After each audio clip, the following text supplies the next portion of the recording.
Mechanics have read it. What's the dumbest thing you've seen someone do to their vehicle? The list is long. Removing PCV hose, assorted vacuum lines, O2 sensor, etc., thinking they're going to get better performance. Cutting a wire under the dash to hook a stereo, then bringing the car to me to fix the taillights. Pouring 3 quarts of oil in, but the dipstick still shows low because they put the oil in the radiator. Putting gasoline in a diesel truck. Again. Story 2. I did a co-op at a shop back in high school. Guy complains about how his car doesn't sit straight. We pull it in and don't even need to put it on the lift to realize that he has 17-inch rims on one side and 15s on the other. Took me about 45 minutes of explaining to him why cars aren't made like that before he told us that he'd be taking his business elsewhere. On a side note, the side of the 15s were 100% bald, like racing slick bald, and everything in that car was falling to pieces. I have too many stories of crap I found in people's cars there, but this one has to be my favorite. Story 3. Let me tell you about Diamond Plate Guy and Focus Bro. Diamond Plate Guy had 2 things he used to modify his truck: a drill and a ton of diamond plate. It was an absolute base model V6 Ram 1500 with the exhaust chopped off, which I thought was bad enough until I opened the hood. He had drilled or glued diamond plate to every flat surface. Air filter box, intake manifold, fan shroud, etc. This was 18 months ago. My eyes still haven't recovered, but this isn't the end. He had some crappy wheels that he had painted white himself. I know this because he painted the inside of the wheel where it seats to the hub, which caused them to seize to said hubs. I literally had to buy a bigger hammer to smack them off. Focus Bro. Guy had a custom straight pipe, full Sparco race seats, 5-point racing harnesses, lowering springs, and a base model automatic Ford Focus SE. Story 4. Worked as a car cleaner at a dealership one summer in high school. Guy towed in a relatively new, top-of-the-line Corvette he had bought there sometime before I started. He was pissed that it had died on the road and had been running like crap before that, ranting and raving about how he spent all his money and it only went X months/years before completely breaking down. One of my work buddies got it up on a lift and started looking it over. He opens the oil drain plug and nothing comes out. He pulls apart the engine and the oil could now be best described as glue. Owner talks to the guy and asks when the last time he changed the oil was. Guy had zero idea what he was talking about. He had no idea that you had to do that. He assumed you just added gas and that's the only thing you needed to do. The engine was a complete loss, which meant the car was a complete loss to him. You know, I was actually shocked to discover that situations like this are far more common than you would think. It's mind-boggling to me how people don't think to change the oil in their car. Like, even if you don't change it as often as you're supposed to, some people just flat out don't do it at all. They don't take it in for any kind of inspection. They don't check the tires, the tread on that. Just very, very basic things that you don't have to be like a car person to know about. They just completely neglect. And like it says in this post, they think all they need to do is just put gas in the car and drive it, and that's it. No maintenance. It's crazy. Story 5. I was working at a performance shop at the time, 2010. Golf GTI comes in for lack of power and throwing check engine codes for underboost and several for fuel trim management conditions. Did the typical process of checking the turbo wastegate operation, pressure and smoke tested the charge side of the turbo system for leaks, tested fuel pressures, all checked out. Removed the intake side from the turbo to inspect for rips in the rubber boot. All good. Looked inside the intake boot, and this moron bought one of these turbinator gimmicky things and put it inside the intake. It had turned completely on its side and was restricting about 80% of the airflow. Removed the obstruction and motor operating values returned to normal and power was restored. Did not feel any guilt that this idiot had to pay a few $100 for me to diagnose and remove his awesome DIY performance mod. Story 6. Dude spending thousands of dollars modifying their pickups for off-roading, even though they spend 99.99% of the time on highways,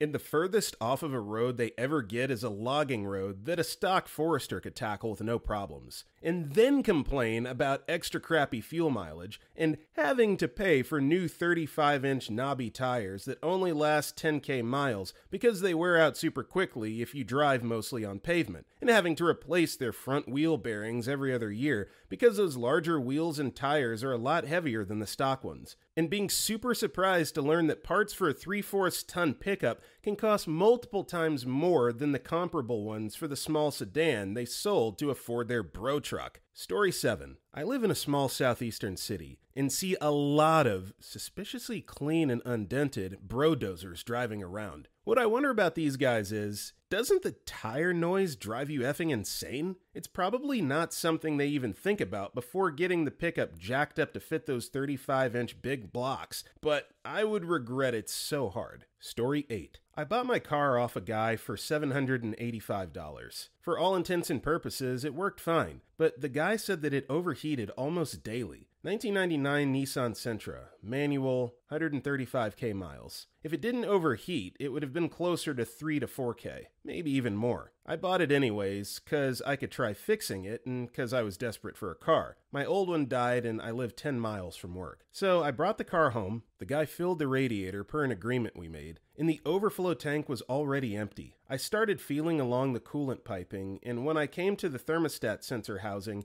I could stick my fingernail inside the gap. My fingers came out soaking wet with coolant. Went to a parts store, spent $10 on a housing gasket, $3 on some liquid gasket, and $50 on new oil, a new oil filter, a new air filter, radiator cleaner, and coolant. Spent an entire day putting that gasket in. The reason it took so long is a frickin' story and a half that was all about Murphy's Law. Changed the oil, cleaned out the radiator, and I haven't had any trouble since. All in all, a perfectly working car for about $850. I kind of feel bad for the dude who sold it to me. Edit. So if you're satisfied with the story, stop here. The Murphy's Law story. The housing is underneath 2 solid pipes that are part of the AC system, which means that on top, I have about 2 inches of space to work with, and underneath is so curved that only my skinny ass wrists will fit. No tools. There are 3 bolts, 1 on top, 2 on bottom, and my socket wrench could only move 1 click at a time with some fighting. Getting the bolts out took 10 to 15 minutes each. I put the housing gasket in, closed it, and tested it. Still leaking. So I bolted it back up, applied liquid gasket to either side of the physical foam gasket, and finger tightened it. Then you have to wait an hour for the liquid gasket to dry before tightening it all the way. After the hour, I went to tighten the bolts. Got one, got the second. I turned the third 4 times and snap! It seared right through the threading, inside the housing. So I had to unbolt it back up, scrape off the now ruined gasket, luckily it came in a pack of 2, and get the bolt out. The bolt was sticking out 1 thread. I grabbed a set of needle nose pliers, the only thing that would fit, and began the painstakingly slow process of turning the bolt with the pliers, 2 inches of space at a time. It took half an hour. Luckily, my old, now dead car used the same bolts, so I snagged one off of it. While I was at it and already pretty frustrated, I went and rummaged around for another half hour before finding a bolt screwdriver that was the exact right size to fit under the piping and at least mostly tighten the bolts. Putting the entire setup together the 3rd time took 20 minutes, plus waiting time for the liquid gasket to dry. Story 9. Bad snow day. For whatever F reason, we were open. Guy pulls up needing a flat repair. He pulled up in a way the car could just be pulled in. Coworker goes to pull it in and can't stop. Slams into his box. Wasn't going fast enough to damage anything. Car had 0 brakes. Say something to the customer. Oh, the foot brake? That hasn't worked in years. You have to use the handbrake. We inspect the vehicle and discover it doesn't even have brake calipers in the front, with the hoses clamped off and not an ounce of brake fluid in the master cylinder. And the most surprising part, they didn't want to get the brake repairs done. Look, I understand that car parts can be expensive and not everyone necessarily has the budget to keep their car in tip-top shape, but why would you want to drive around in a car that's basically a rolling death trap with no brakes, in a snowstorm, no less? Like, why are you even out on the road to begin with? And then, when it's brought to your attention, you still don't want to get that fixed or repaired. Man, people are so stupid. Story 10. Not a mechanic, but we do almost all of our farm equipment maintenance. Brother called during a hellacious snowstorm, telling me, "Hurry, get over here and bring beer." I arrive with Bud Light in hand. He's got 2 lawn chairs under his carport. We get a beer and settled in our chairs out of the snow. We commenced to watching his meth puffed out neighbors that are higher than kites push this Mustang. They're trying to push start it. After about 10 minutes, we're hysterical. They had been trying for almost 2 hours. It was an automatic transmission. Story 11. Not a mechanic, but former service writer. Woman comes in for an oil change. Some common minivan. Nothing out of the ordinary. Walked by the van while it was up on the rack and noticed one of the tires was nearly bald in the middle. Cords showing. Textbook overinflation. I checked the tire pressure. Was well overinflated. Then looked around the vehicle. 2 more tires were in exactly the same state. Overinflated and showing damage from it. The 4th was a bit underinflated. No glaringly obvious tread wear. Pointed it out to the customer when she came back. Asked if there's any reason 3 tires would be overinflated. Long story short, she was occasionally seeing a low tire light on the dash. No indication of which tire, just low tire. Told her husband, and he just aired up all 4 tires. Happened again, fixed the same way, rinse and repeat. So over time, they kept the tire with the leak going, but managed to ruin the other 3. Buy a tire pressure gauge if your car doesn't give you per tire pressure readings. Story 12. Not a mechanic, but a car enthusiast. Saw a couple of cars where owners didn't know what basic maintenance was. Like no oil change, no brake pad change, the oil turned to jelly and you had to scrape it out. The most ridiculous thing were the brakes. My mechanic friend showed me the brakes of an elderly lady's car. The brake discs were gone, like almost completely wiped down to like 5 to 6 millimeters. She said to him, "The car feels weird while I brake." Story 13. She didn't actually do anything, but a girl at my school noticed her check engine light came on, and she wasn't sure what to do, so she started asking around. Teacher told her to take it to a mechanic and have them look at the engine. She goes, "Okay, where's the engine?" Without missing a beat, teacher responds, "That compartment in front of the passenger seat that opens up. Glove compartment." Really? The whole thing ended up with a class trip outside to her car where the teacher opened the hood to show her the engine. She asks which thing in there is the engine. My poor teacher used to work on classic cars, and I'm very sure he wanted to die. Story 14. Oh, finally a chance to tell my story. I'll keep it short. Guy comes in with a Kia Soul for an oil change. Mentions when he tries to pass people on the highway, the engine bogs down. Doesn't want to pay for diagnostics, so I just say we'll see if the visual check included in the oil change brings anything up. This guy put in some aftermarket turbo kit and that it was just a big fan attached to his throttle body. When he was at WOT, it would close the circuit and the fan would blast air into his engine. Only he wired it backwards. The fan would turn on, spin the wrong way, and the engine would starve for air. Update. WOT is wide open throttle for the uninitiated. Means when the gas pedal is to the floor. Story 15. I worked at a Chevy dealer and now work at a Jaguar/Land Rover dealer. I'm not surprised at people's stupidity anymore. More than once, I've seen people add oil to the coolant reservoir. I've seen the inside of a motor where the customer never changed the oil since it was new, and the car had 50-something thousand miles on it. The dumbest thing I see every day is people who come in with broke suspension parts, bald tires, and no brakes. They don't buy any of it and just want the oil change and insist we're trying to rip them off. But the same person will come in raising hell over a small safety recall and refuse to leave until it's done because the car's unsafe. Story 16. Service advisor here. Hope it's okay I post this. Had this happen a few months ago. It's a copy and paste from my Facebook where I typically post stories like this. Customer brings in car last week, Wednesday, with shaking issue. Cool. Take care of some of the issues the car actually has. Leaves 10 times better. Issues include bad axles, TSB on diff, dirty transmission fluid, blown rear shocks, needing oil service. Done and gone. We listed the recommendations still required, but customer declined. Only did axle and diff fluid service. Today, same customer, over the phone. Customer, what in the effing hell did you do to my car? Me, what's the issue? Customer, the issue is back, and it's effing 1,000 times worse. What the hell did I pay you for? Me, okay, well, if it's our repair that caused the problem, we're more than willing to see what's going on. We didn't replicate anything after test drive, so unfortunately we can't determine if it's the same issue without checking it out. Customer, I demand a tow truck be sent out and you guys have to flip the bill on this.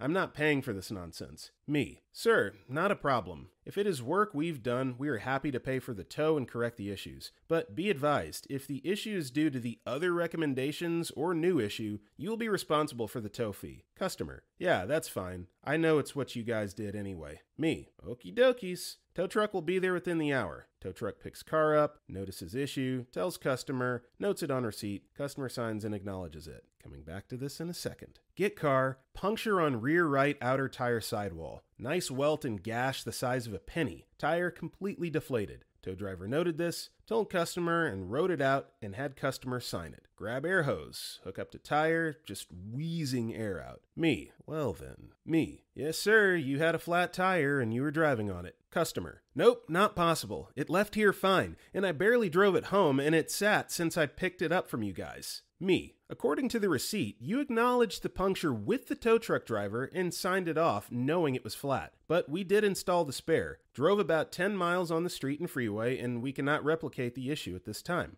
Can hear the customer trying to find receipt. Hangs up. Guess who just paid $75 on a tow bill? Story 17. I had a guy bring his motor-swapped late 80s F-150 in for some transmission work. These came factory with either a 300 straight 6, 351 V8, or a 460 V8. He put 2.3 carbureted 4-cylinder out of an old Ranger in it. The reasoning behind the swap was that it improved fuel mileage at the cost of some speed. The thing could barely move under its own power. If you floored it, it would top out at about 55 miles per hour, wide open, and take a good minute or two to get there. Story 18. My old mechanic had a guy come in with a Ford Probe. He claimed it was low on oil. They take the dipstick out and the whole stick has oil on it. He checks again with the same result. The guy took the oil cap off and looked down into the hole and said, "See, it is low." He had put 3 to 4 cases of oil in the motor, trying to fill the entire block up. Story 19. A long time ago, the muffler of a friend's car developed a hole. Her husband split a chocolate can and duct taped it over the muffler. She later had to have some other work done and was going to go to the same repairman I used. Not only was this man an expert, he was an ex-stock car racer. He always had the greatest bunch of cronies around, but they did not suffer fools. At all. I had heard some of their stories and had an idea what they would say if they drove in with that chocolate can. I pleaded with her for days to get rid of that, but she did not. I had to take my car in for service a week later, and man, were their comments. I passed them along,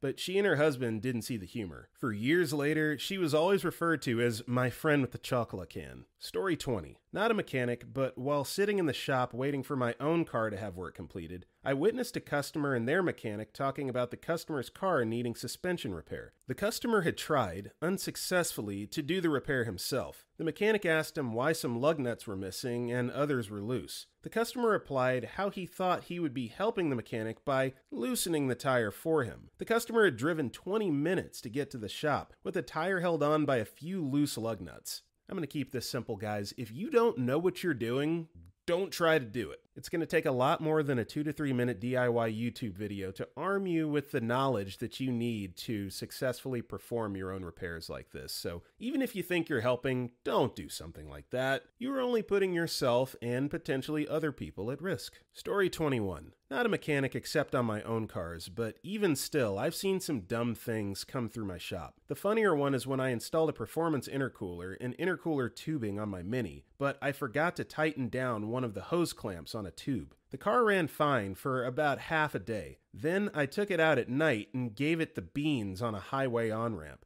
The full throttle air pressure in the tube caused it to pop off the intercooler. Immediately, the intake sensors went nuts and the dash lit up like crazy. Within seconds, the engine shut off while I was rolling about 60 miles per hour. I figured out what happened pretty quickly. Of course, it's the idiot thing I did earlier today, and was only a couple miles from home, so on the highway shoulder, I did what I thought was a quick fix, without tools to make it the rest of the way home. I limped it off the highway onto a main boulevard when I stopped at the first light. It turned green, I hit the gas, the pipe blew off again, the engine shut off again, except now I was right next to a very busy taco truck and all of the 30-ish people lined up and eating took notice. A few of them ran over to help me push it off the street and into the spot in front of the truck. Being about half a mile from home, I did the same fix as before, lying down in front of the car and reaching up into the engine bay to force the tube back onto the intercooler, giving it a few extra grunts to get it in place more securely. Everyone was watching me do this now, having seen my car randomly die in traffic, watch me get help pushing it over, then, without a second's hesitation, diving down in front of it, blindly reaching up into the dark engine bay and jerking things around, like some supernatural car whisperer. People were crowding around asking if I needed help. I just got back up and hit the ignition and it started right up. Everyone laughed and cheered as I pulled back out into traffic to get home where I could really fix it. Despite me being an idiot, for that moment when I fixed it in front of a group of random strangers, I felt special. Then there was the time I replaced the water pump and didn't tighten down a ground wire tight enough on reassembly. It drove fine on the way to work, but the wire shook itself free and the battery died while I was at work. I was able to push start it on my way home, but the electronics kept acting crazy. Headlights dimming and dashboard losing functionality, even though the engine was running fine. Made it home and checked everything and found the loose ground. But in the morning, the car wouldn't start again. I had killed the battery and in the process also blown out some chip for the security system immobilizer. So even after replacing the battery, it wouldn't start. Had to get that fixed by some other mechanic who might show up in this thread talking about the idiot who tried fixing his Mini. Edit. The reason I started teaching myself to fix and break my own cars was, long ago I took my Volvo into a dealer for service and the mechanic didn't screw the cap for the coolant back on after flushing it. I got halfway through a 600-mile drive in the middle of a blizzard in January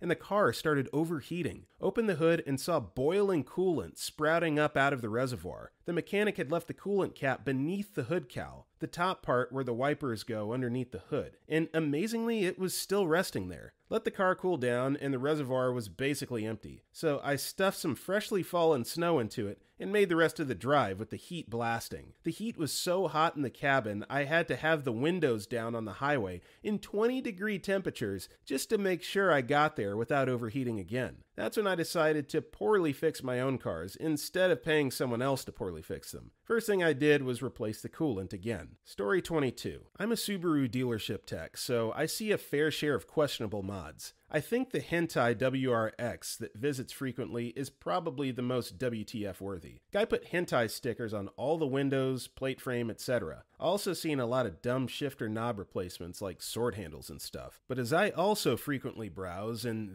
this type of post is by far the dumbest thing I've ever seen. Story 23. Had a mechanic friend of mine tell me one customer didn't know that the oil would need to be replaced every few thousand. They just assumed that the maintenance reminder was to remind them to check the levels and look under their car to make sure it wasn't leaking. They thought that all of the oil for people to buy was because either the oil would leak or evaporate out of the engine. Mechanic friend. Surprise Pikachu? You know, the more I'm reading these stories, the more I think that basic car maintenance needs to be part of school curriculums. Like when students are around 15, 16, kind of creeping up on that driving age, make them take a full semester's class on just very, very basic things that you need to know about your car so that you don't destroy it. Are you with me? Comments, let's hear it. Story 24. The worst one I've seen actually ended up being on a motorcycle I bought. At some point, the chain snapped or came off somehow and got lodged between the front sprocket and the engine case and punched a hole in the case. The owner, JB, welded a piece of license plate over the hole as a patch, but didn't give a crap enough to actually dig out the case pieces. I never noticed it because on top of the license plate patch, he glued a black piece of plastic that the front sprocket cover slid into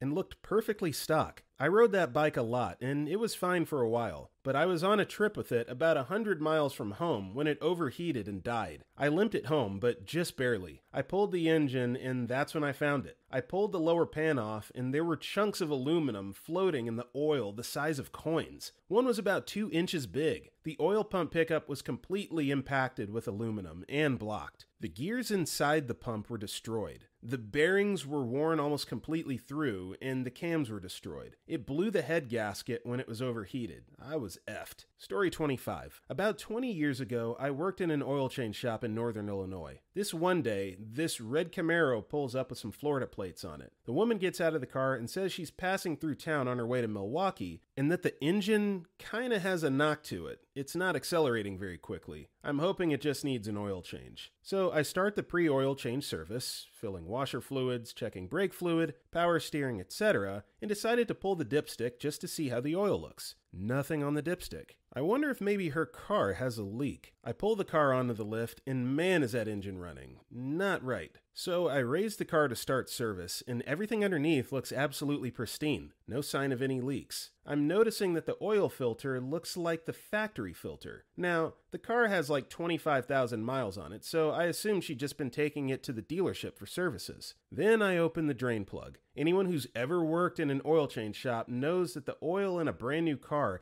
is a heavier weighted oil with a kind of green/brown color. So that's what I'm seeing. I put a finger into the flow to look a little more closely at the oil in the light. Sure enough, it's factory oil. Not only was it factory oil, but there's enough little metal shavings in it that it may as well have been glitter oil. So I go show the woman and say, well, part of the problem is that you sure didn't have enough oil in it. The other problem is that whoever did your last oil change put in the heavy grade factory oil. You really don't want that in your engine any more than 3,000 miles. She looks shocked and says to me, this is going to be the car's first oil change. I didn't know you're supposed to change it so soon after you buy it. So yeah, woman goes out and spends $45,000 on a car and has no idea you're supposed to change the oil every 3,000 miles, not once every 30,000 miles. I know that after I finished the service and pulled it out of the shop, it seemed to be running a lot better, but I have no idea whatever came of that car or that woman. Story 26. Not a mechanic, however, I have a story for this. Some years ago, here where I live, there was a fairly widespread craze of mixing oil. I don't remember the type, but it wasn't at all related with the engine like sunflower oil or something like that. With diesel for better fuel consumption. The thought was that this type of oil would burn anyway, and mixed with diesel, it would give the same kilometers for less money. Of course, it wasn't the brightest of ideas, so I remember that despite being fairly young, I remember strongly advising against this practice. My mother didn't listen to me and proceeded to top her Mitsubishi Pajero Turbo, great car for fuel economy, I know, with whatever oil she used. Now, to be fair, the car held up pretty well despite the abuse, which is because it was a tank. However, it eventually succumbed. If I remember correctly, the fuel pump completely failed and had to be replaced entirely, but I might be forgetting stuff. The funny thing though is that the mechanic, after looking at the engine for about 3 minutes or something like that, asked almost angrily to my mother if she was using the oil. When questioned how he knew, he said something along the line of, "It's the fourth this week that comes in with this issue." Story 27. Had a guy show up at a tire shop bragging about being blackout drunk and needed his tire changed. He had a spare on with 3 out of 5 lug nuts. He had tightened them by hand and they backed off. Had to replace all the studs. Folks would come in asking for tire repairs, patches, on tires that were literally cut in half. Like you drove on the rim for a week split down the middle in half. They'd get so offended when I explained they not only needed a tire, but now a rim as well. I've seen a fake intercooler on a Sunfire, paper mache used instead of Bondo, the list goes on. Story 28. Not a mechanic, but a parts runner. I had seen pimped up cars that should not run, and others look like a manor on wheels. One of the dumbest was a classic pimpmobile, a 2010 Jeep Grand Cherokee. Neon purple, fake leopard upholstery, steering wheel was supposed to look like golden chains, and the internal work made no sense. They needed brakes and wheel wells, but the mechanics working on it were laughing every time they went near it. By the end, I had to deliver brakes, wheel well, battery, axles, and an engine block. Story 29. Mechanic here, lots of stories. One guy has OCD and got a license plate called Too Clean. Only let one guy in our shop touch his base model Dodge Dakota 2007. Had to double up on gloves and he would watch. Undersprayed his car with chrome spray. I work primarily on equipment. Operator calls us to his machine saying he had a crack on his boom. Think the first arm on a large excavator. I get out there and the whole boom has broken off and is on the ground. My favorite though has to be the operator who blew a hydraulic hose in a forestry setting.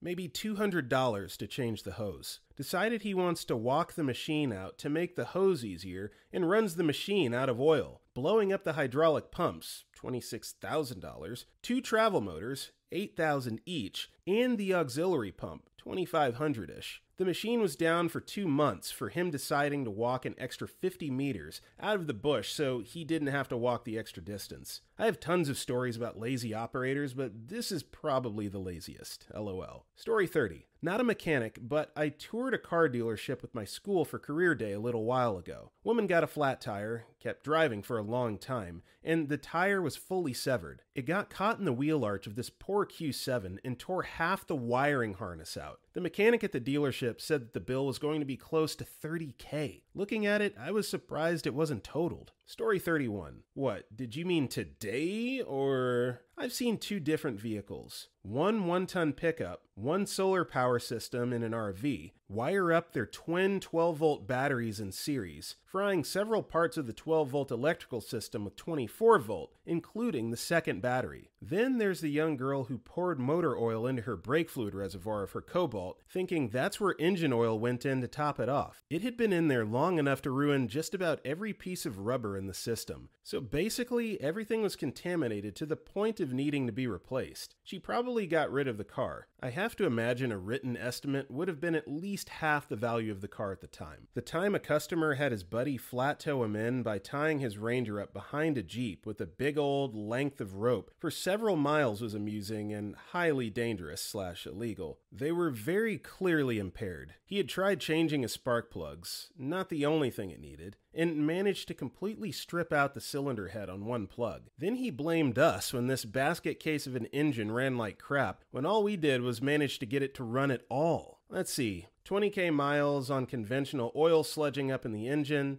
absolutely no end to dangerous tire stupidity, including bearing witness to a rollover 3-vehicle collision caused by someone else installing illegal tires on an F-250, which we refused to the very same customer mere days before. Customer comes in with an Accord, complaining her son seemed to have done something to make it louder. We get it up on the lift and, well, he had taken a Sawzall to remove a 6-inch section of pipe and used hose clamps and a metal bar to keep the 2 sections attached to each other, but completely open to the air. She got the bill. He lost all driving privileges. Oh, one guy had a beat-up Elva, obscure vintage English sports car, with residential wiring and plumbing fixes throughout. That is to say, brazed copper pipes in the cooling system with a homebrew twin, radiator pump, which still overheated, and actual residential wire and twist caps, which still didn't work. He wanted us to get it running again for hooning about in the field. That would have required undoing literally everything he had ever done to the car, and a lot more. It left on the trailer it came in on. Shame. The Elva was literally a street-legal track car of its time. Oh, you did mean today? Dodge Dart uses wheel bolts instead of studs. Cheap aftermarket wheels with incorrect spacing, no hub-centric adapter rings, has cheap universal wheel spacers to clear the front brake calipers. Neither the wheel spacers nor the wheels were intended for use in this application with wheel bolts. The spacer has no way of centering on anything, so trying to sandwich it between the hub and the wheel while entirely supporting the wheel in the air and threading in the wheel bolts, one can't help but let it slip crooked, which is what the customer did when he put them on himself, which caused it to scrape the brake caliper bracket. It was a juggling act to get it centered enough not to interfere with anything, but those wheel bolts are still being subjected to a lot of additional forces that hub and wheel assembly was never designed for, and at some point, something is going to fail. Also, front tires were brand new. Rear tires were old, worn, and very dangerously low on air. Basically flat. Never install 2 new tires on the front with old, worn tires in the back. This is dangerous in bad weather, especially in the winter. If the back end suddenly lets go first, I don't care how good you think you aren't recovering when the front has so much extra traction and the rear has none. The front tires act as a pivot and send you spinning out of control. The back tires can't regain enough traction to straighten back out. But if the front end lets go first, the newer rear tires can still slow the car down in a straight line long enough for the front tires to regain traction for a safer stop. If you have 4 matching tires of equal wear and grip, it's much easier and more predictable to recover from a sudden loss of traction. Conventional wisdom is really wrong when it suggests to put new tires in the front. Michelin did a lot of testing with it, and it's our corporate policy to put them in the back for that reason. Same for winter tires. Never install just a pair on the front of a front or all-wheel drive vehicle with all seasons in the back. We only install in sets of 4 winter tires, with the modestly better mismatch pair going in the back if they aren't all 4 the same. Story 32. Worked for Honda as a grease monkey. Ported cars and took customers' cars to various shops around town. Sometimes take a car from Georgia and drive to North Carolina. This one guy had a brand new minivan. Used the dark side of a kitchen sponge on his car. CS that he noticed the soap wasn't coming off after spraying down the van. And customer came in for an oil change, and you do the check underneath to upsell crap. Passenger front CV boot destroyed along with joint and axle. Got my service manager. He brought the customer in and showed them. Customer said just need it for another month. We couldn't let him leave because it was a safety hazard. Dude was pissed. Had to get his mom to pick him up, who lived like 3 hours away. The entire time, he's female dogging and moaning, telling us to burn the car to the ground. We've effed up his life. Pretty amazing. Story 33. Knew a guy one day who got in a car crash saying there is something that made him pass out. So I check. Pop the hood, nothing wrong with the engine. The bottom of the car was somewhat intact after repairs were made by insurance. And then I asked for no reason, hey, did you attempt to make any adjustments or modifications to your car for any reason? And he responded, saying that he had recently plugged the exhaust pipe with a banana and keeping it there with super glue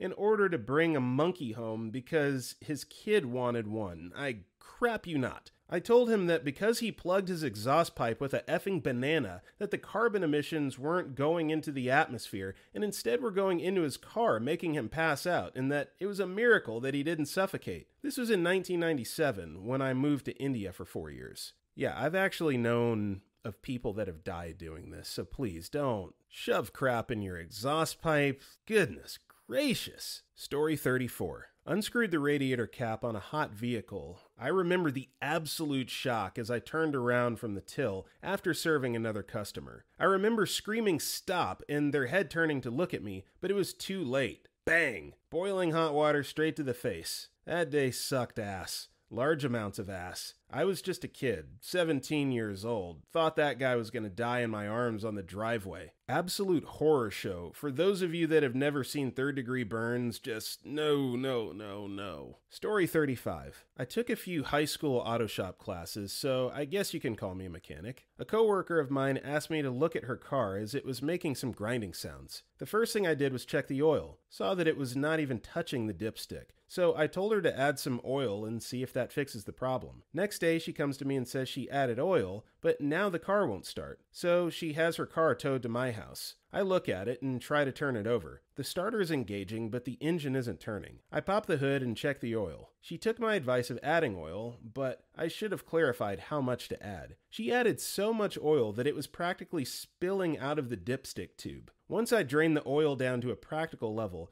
I was finally able to get the engine to turn over, only to discover that she hydro-locked the engine with all that oil and shattered the connecting rod or piston. Sounded like a rattling Coke can full of screws. I felt bad that this poor girl just destroyed her own car because I told her to add some oil. Story 36. I worked at a Jiffy Lube when I was 18 and saw a bunch of sketchy cars. The most impressive thing I ever saw was an Acura MDX with the V6 that had the original oil and filter in it with 56k miles. It still ran and drove under its own power, but was nothing but sludge and was way down on power. The woman who owned it brought it in because she said it was running rough, LOL. We told her that it was toasted and needed an engine, and she should go to a mechanic. We filled it with new oil at least, since she was planning on driving it wherever she was going. We wrote it in the report and sent her on her way. Story 37. I have a number of good stories. My favorite is the guy who poured not one, but two 2.5-gallon containers of diesel exhaust fluid into his fuel tank. It crystallized in his fuel system, so I had to replace every component and flush the lines and tank. It was a company truck that was still under warranty, but the factory doesn't cover idiocy. Needless to say, the company's owner was not happy about the 3,500 repaired just because his employee was careless. The dumbest thing I've seen, hands down, was a customer who came in with a lifted Crown Vic so he could roll around on 30-inch rims. Instead of spending the money on a fabricated kit to do it, he shoved blocks of wood between the spring coils so it couldn't compress. Story 38. My dad's a mechanic, so I frequently hang out at his workshop. I don't pay much attention most days, busy working on school, reading, or whatever. I do remember some guy messing around with the motor to stylize it, painting it black. That led to a whole host of issues because he couldn't even be bothered to paint it properly. So there were just clumps of dried up black paint everywhere under the hood. My dad has this "did your parents drop you on the effing head when you were a child" look that he reserves only for the stupidest of people. And I counted that he made it 5 times that day while repairing the car, which involved replacing a multitude of pieces that cost the guy a fortune. Story 39. We had a little girl come in to get her oil changed. Her car was smoking when she pulled in. Checked her dipstick and the oil went all the way up to the stick. We asked her how she measured how much oil to add. She said she just kept adding it until it was full. She drove a '98 Honda Civic. Engine barely holds 4 quarts. She added 24 quarts. It took 45 minutes to drain out. I didn't even think there was that much room. We used her oil to fix it and didn't charge her. That's how you get held on liability. Story 40. Not sure if it really counts because I'm definitely not a mechanic. But when I was working in rental cars, I got a few really dumb customers doing stupid things to their cars. The most memorable was the guy complaining we charged him for repairs and towing after he poured gasoline inside the engine block. He didn't think he should have to pay for it because he was like, "Hey, I opened the hood and poured gasoline into it, but I have a flight to catch and don't have time to deal with it, so I'm leaving the car at the location." I guess he thought everything after the car was no longer in his possession was also no longer his responsibility. Spoilers. It was. Story 42. Not my story, but my friend's. He's a mechanic and had finished working on this old lady's hybrid and tells her he's done and she can pull out. She goes into the car, turns it on, and waits for about 10 minutes. He then goes up to the window and asks if something is wrong. She says, "No, I'm just waiting for the engine to turn on." In an electric car, after she already turned the key. Story 44. Started my apprenticeship at Canadian Tire fairly young. Lived in New Brunswick at the time. This story in particular is something I did to my own truck. I had bought a sacked out 1996 Dodge Ram 1500 as a first truck and loved it. I went to bring the truck in for an oil change and general lookover. We needed a safety inspection every year. I brought it in under the lift. All good. I begin bringing the truck up slowly and I hear some creaking. Not uncommon for a 1996 Dodge in one of the saltiest places in Canada. I look around the shop to see who's still in the shop and the creaking continues. I start to hear metal bending and look back to find my truck folding my damn truck in half. I don't think I've laughed so hard my whole life. I had to bring it down and put the lift arms back under where it folded into itself and unfolded it. Needless to say, I didn't pass a safety. Story 45. Had a customer swear by self-repair and would want just diagnosis. This man legitimately had his '98 Pontiac Grand Am rear suspension held together with baling wire and a Pepsi can. Zip ties made up for 40% of the vehicle by volume and refused anything we suggested for work simply on principle. The effer still passed emissions every year to my knowledge, last 4 years anyhow, and scares me that there are cars out there on the road that are held together by actual faith. Story 46. My daughter had a friend who worked her way through college as a stripper. And yes, she graduated and quit dancing. After she murdered her crappy Toyota because she let the brakes and engine seize. No oil, pads and rotors worn down to destruction. Well, I did the dad thing. I taught a couple of stripper car maintenance classes in my driveway because she brought 3 of her coworkers. My neighbor across the street spent a long time mowing his front yard, watching these girls leaning over the hood, bending down to check tire pressure, etc. My wife just laughed at me. Story 47. I was just a grease monkey in a tire and lube shop one year while taking care of my grandparents in a small desert town in Washington. The boss left for a week-long vacation and left me in charge. This kid got hired. Maybe 19 years old, tops. He was so goddamned obnoxious. He told everybody all of these outlandish stories. He used to be on the SWAT team. He was an ASE certified mechanic. He just got out of rehab for heroin. One day, I told him to drain the oil out of the car I was working on. He went downstairs. After a few minutes, he said that the oil was out. I checked the dipstick, the actual dipstick, not the dumb crap in Lower Bay, and it was still maybe a quarter over full. Without saying anything, I went downstairs to check F-Stick's handiwork. I guess they never taught him that transmission fluid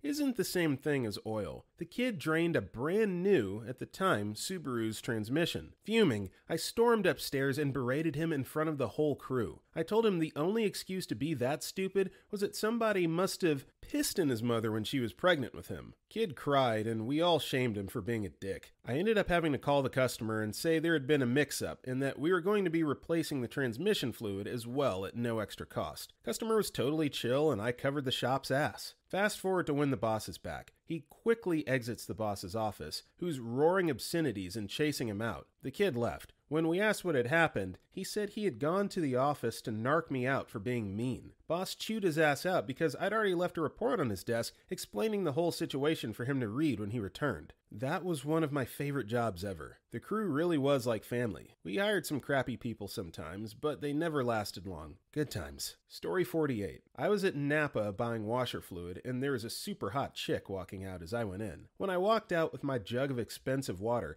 I saw this woman bending over the bumper of her car, tiny skirt riding scandalously high, pouring a quart of oil into her washer reservoir. I said, excuse me, miss, and she said, I have a boyfriend, a-hole. So I got in my car and left. I like to think the next time it rained, 40 weight oil sprayed all over her thighs in generous cleavage. Story 49. I'm not a mechanic, but I got one for you guys. 7 or 8 years ago, I bought a 1984 El Camino with a 350 swap off of Craigslist for $1,500. Get it home, and on the drive home, the throttle keeps getting stuck open. Pumping the gas got it to stop the first few times, but I decide to run up to AutoZone. I figure I'll pop the hood there, buy whatever I need, and fix it in their lot. As I'm at the stoplight in front of AutoZone, the throttle gets stuck open and will not cut off. I end up shifting it to neutral and cutting it off until the light turns green, as I had started to brake torque at the red light. I pull into the parking lot, and as I try to stop, I'm smoking the rear tires like crazy. I get the car off, pop the hood, and remove the air filter off the top. The problem is immediately evident. Instead of a throttle spring, there's an old bread tie. The throttle got stuck open as the bread tie had broken. The previous owner literally used a effing bread tie on his carburetor. Story 50. Oh god, the dumbest thing has to be my brother. He has 3 bachelor's degrees and is an MD, but has no idea how anything mechanical works. He calls me and says, my car's a piece of crap. It won't effing drive. He's so angry, I can't figure out what's wrong. He drove a very reliable, low-mileage Honda Accord at the time that I did all the work on. The thing was immaculate, and something must be really wrong with it. I arrive, and he has the radio blasting. He tells me it won't go into drive. I sit down, turn the key, it fires up, goes into drive, and works fine. He put the key into the accessory position to listen to the radio, turned it up too loud to hear if the engine was running, and tried to drive away with the engine off. He does most of my medical work, and sometimes I worry. Story 51. Not a mechanic, but when my husband and I were young, we didn't have a cosigner for a vehicle, so we didn't have a choice on our first car. The dealership only approved one, and it was a Santa Fe they had just got in. They were still detailing it when we signed the papers. We drove around for a few weeks no problem, but suddenly the battery started giving us problems. It would die or the wires would slip off, no matter how tight we made sure they were. My dad came in to look at it one day and figured out the battery was not a car battery, but a tractor battery. He bought us a new one. Story 52. Former service writer. Had a lady coming in wanting her oil checked because she thought it was low. Checked it myself and informed her she was actually full. The oil was clean and she was all good to go. She wanted proof, so I showed her the dipstick, but for whatever reason she didn't buy that. She wanted to see that the engine was indeed full of oil. I tried to explain to her that's not how it works, and that it only takes a few quarts for a car her size to be good to go. Even went into detail about how the engine pressurizes itself, and the oil is pulled up from the pan into the engine to do its job. She eventually left, though seemingly unconvinced, because she couldn't take off the oil cap and look down into the hole to see oil. A few hours later, she calls the shop mad as hell because she put in a number of quarts more of oil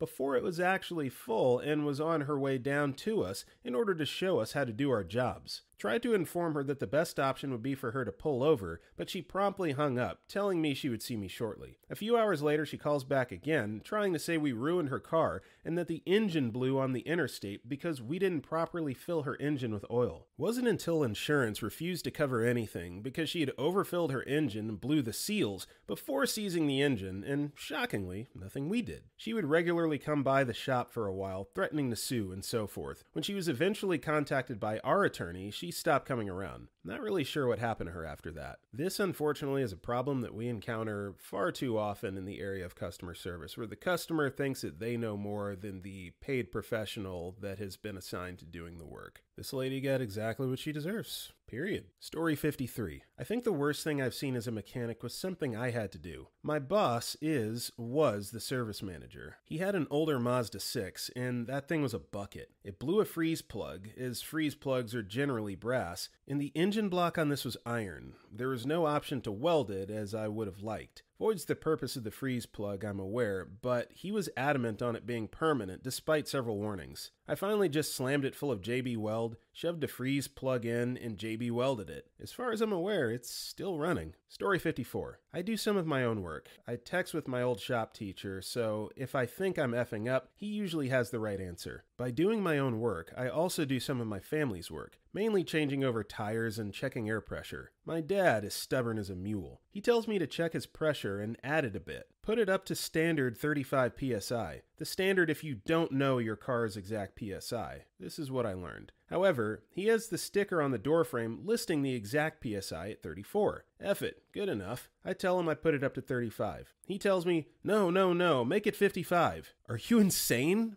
55? Your crap may damn well explode. You don't know what you're talking about. Maybe it's 55. That's stupid. I'm not doing that. The tire even says maximum 55 psi. Dad, you don't need it at the max. There's a reason the standard's 35, and in fact, there's a effing sticker inside the door frame from the manufacturer stating as such. Fine, F out of here. I'll do it myself. Do it, and you'll F up your tires. Listen to me, you idiot. I've got more experience working on cars than you do, but you don't have life experience. I'm older. I know more. In the end, it stayed at 35, but I mentioned it to my dad's friend. Dude used to be a mechanic and he just laughed. Your dad's an effing idiot sometimes. Story 55. This will never see the light of day, but collision technician here. Most cars come in with almost bald tires, fuzzy steering wheel covers that just slip on the steering wheel, and empty alcohol containers. Good tires are important. Car manufacturers spend a lot more time designing a steering wheel than a cover that's sold at Walmart.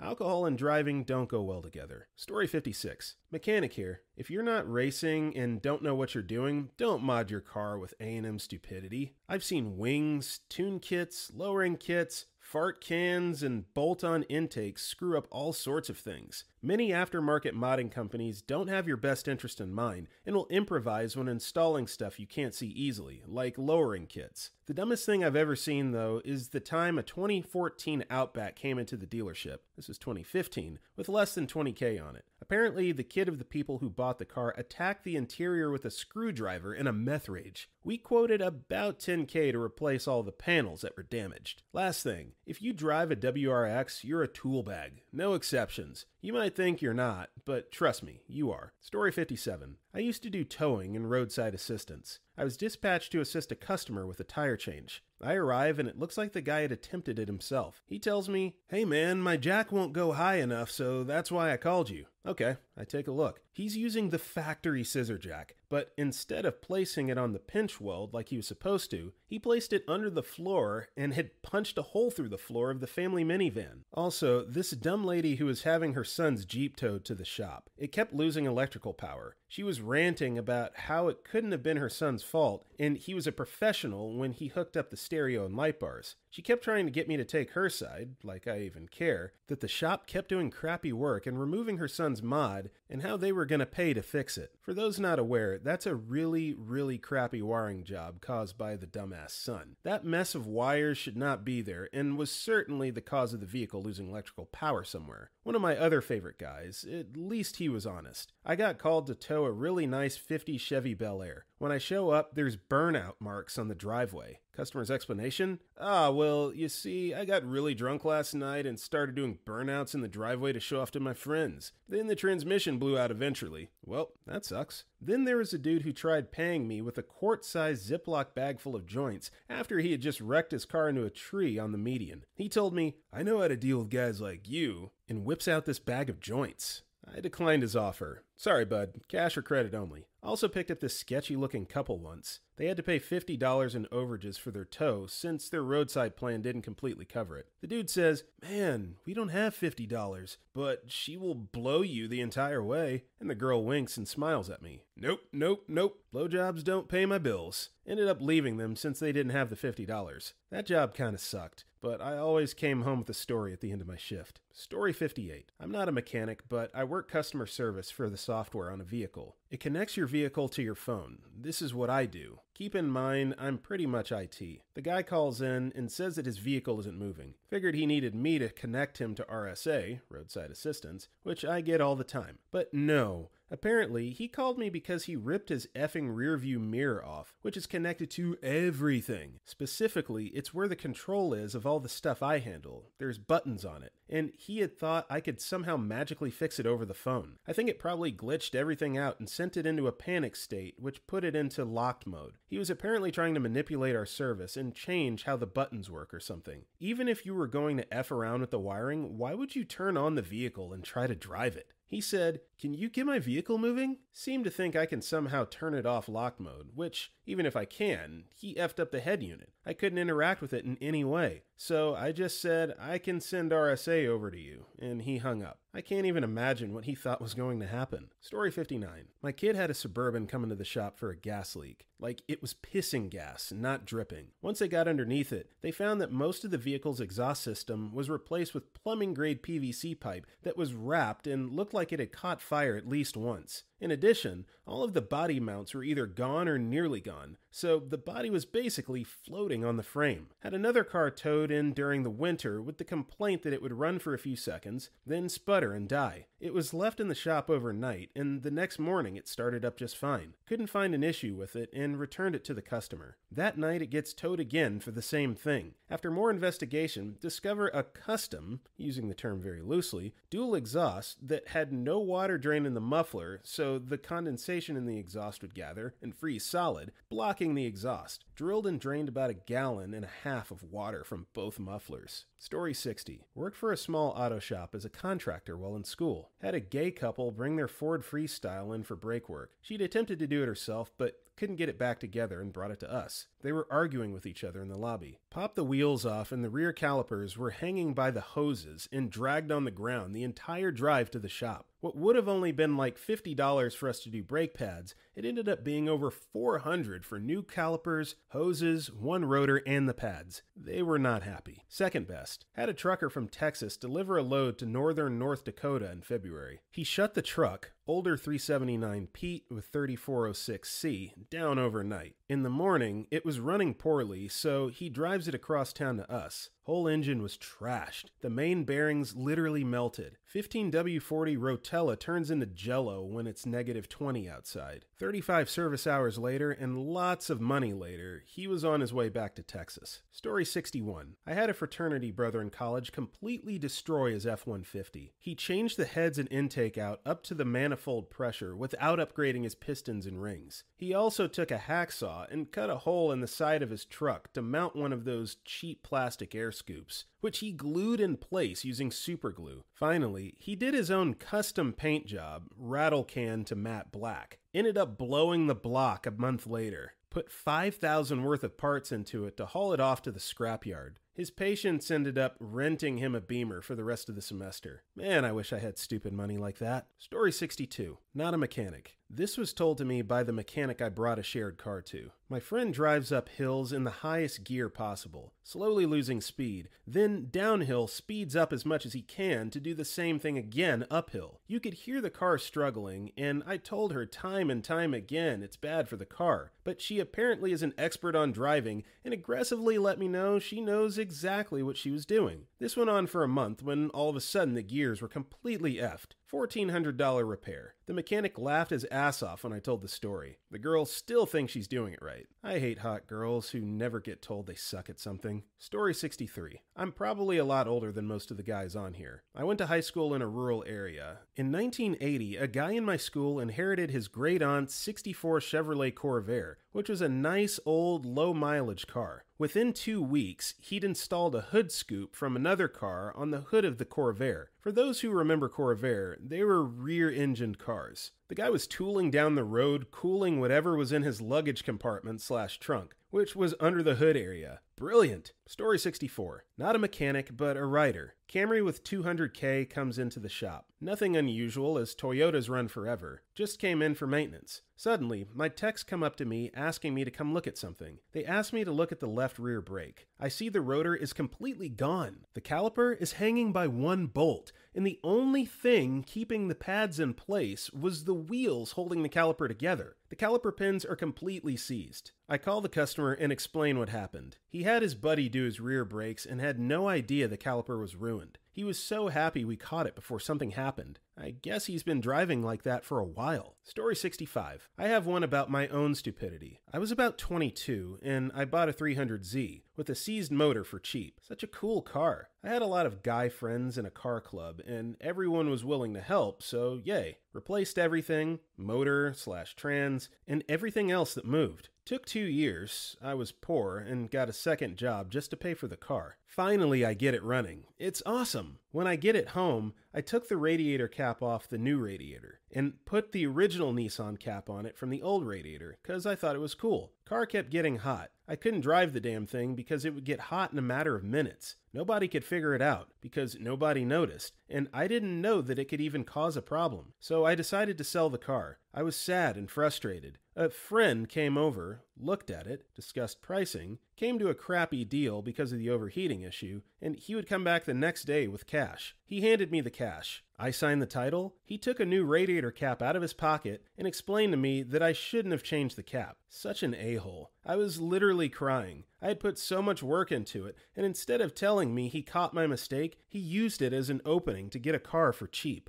Yeah, it's bad enough to pull one over on someone like this, but even if you did figure that out for real, why would you wait until after the sale was final and then tell them like, hey, you're an idiot and I just scammed you? That is a jerk move. Story 66. Had a lady complain her car wasn't running right after she filled up. I thought maybe she got bad gas, like water or something. Come to find out, she put a full tank of diesel in it by accident. Had a lady call up and say, I was driving and a light came on that says check engine. Well, I'm on the side of the road with the hood open and everything looks fine. This was a plow truck and the guy filled up the tank and the brackets were so rotted that one of them snapped. Instead of calling a tow truck, he tried to tie it back up and keep plowing because one bracket was still present. Nonetheless, the tank ripped out and took everything with it. Had a guy come in who just bought a new car privately for $5,000. He wanted to replace the tire so he could go to the DMV to register it, and he'll come back and get it inspected. The car isn't insured, registered, or inspected. As he is leaving, he didn't look both ways and pulled out in front of someone, and the car was totaled. He didn't get anything for the car because it wasn't insured or registered, and he switched plates. Story 67. I was working on a 1981 Buick Grand Marquis that the pinch welds were so rusted I couldn't put it on the lift without it corrupting the entire integrity of the car and completely breaking the frame. So I had to put it up on an alignment rack to even get under it to check it out. When I got underneath the car, everything was rusted out. The radiator is falling out and hanging from both the hoses, the engine mounts were rusted, the whole suspension system was shot, and it had no fluids in any system. It just blows my mind that it was on the road at all. Story 68. Two friends and me, well, one friend and an acquaintance of him, had a good thing going where we'd pool our money and buy camper vans, restore them and sell them, or buy them abroad, drive them back home, get all the paperwork done and sell for profit. It was a decent gig. I mainly liked to because of the road trips abroad and getting to work on camper vans while making a few bucks besides my normal job. The acquaintance of my friend was a nice man. He had money, didn't really need to make more, but was in it for the same reasons I was. I'm pretty handy around cars, engines, and motorbikes. My friend is a goddamn genius with them, and I assumed the third dude would be somewhere in between my friend and I skill-wise. Boy, was I wrong. We found a van we liked and contacted the seller. It was abroad, France, we're in the Netherlands, and both my friend and I were unable to go pick it up. The other guy had some business to do in France. He owns several companies and is always up to something, and said he'd pick it up and drive it back. We gave him our cut of the money and on he went. Sure enough,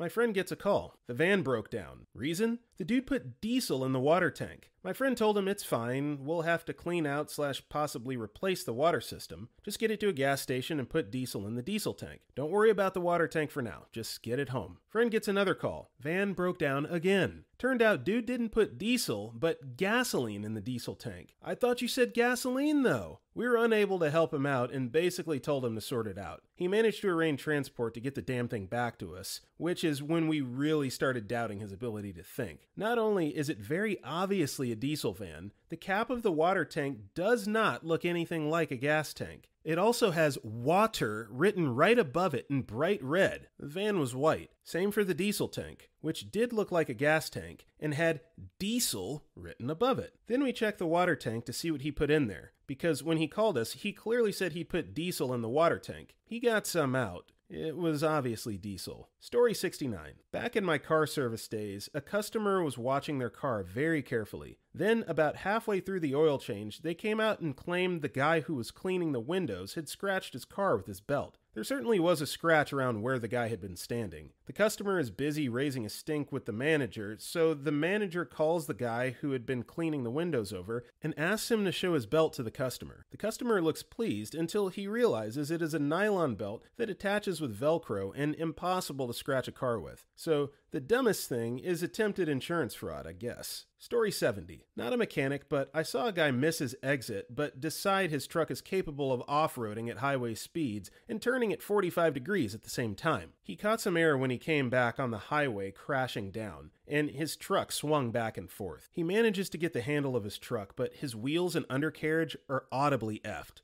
I drive next to him and can hear everything, scraping and clunking. Dude pulls over and everyone else just drives along. Thanks for risking our lives, a-hole. Enjoy the 10 to 15K damages to your truck. Could have avoided all that if he just went to the next exit and swung back around. Story 71. I worked at a tire shop in high school. I forget what car he had, but it was a type of SUV, and he comes in for a change of all four. Every new tire has a sticker on it telling you brand, dimensions, etc., and we always feel it off before putting them on the car, of course. Occasionally, some of the sticky material on the back of the sticker will stay on the tire after ripping the sticker off. So we put all four on and send him on his way, only for him to come back 20 minutes later complaining that the sticker residue was hindering his performance on the highway by 10 mph and demanded a full refund as well as 4 new tires. He eventually left after a long argument with my manager, and the entire service crew just bursted into laughter.